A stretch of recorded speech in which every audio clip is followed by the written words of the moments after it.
कि का बताई कितना प्यार बा उनका से, हमारा पास कोनो गवाही नहीं है। का बताई कितना प्यार बा उनका से, हमारा पास गवाही नहीं है। उनकरा फ़ोन के इंतज़ार में हमारी रिचार्ज ख़त्म हो जाता और उनका लगे मोबाइल नहीं है। कि दिल से निकलल बात एगो बात होला, दिल से निकलल बात एगो बात होला, प्यार में बोलल बोली एगो सौगात होला। और इतना चाल चलल बा लोग हमारा साथ में कि अब ना केहू पर विश्वास होला।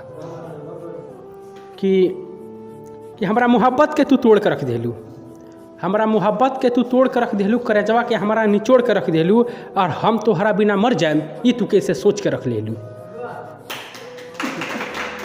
किस्मत ही हमारा से इम्तहान ले रहल बा, किस्मत ही हमारा से इम्तहान ले रहल बा, तड़पा तड़पा के हमरा के दर्द दे रहल बा।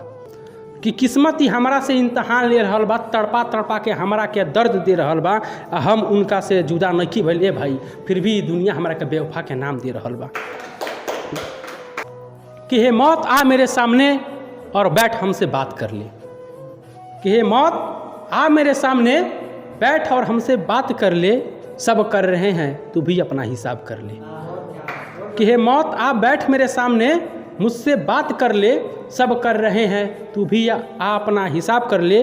तो ले चल अपने साथ हमको, कम से कम ये मेरे ऊपर एहसान कर दे।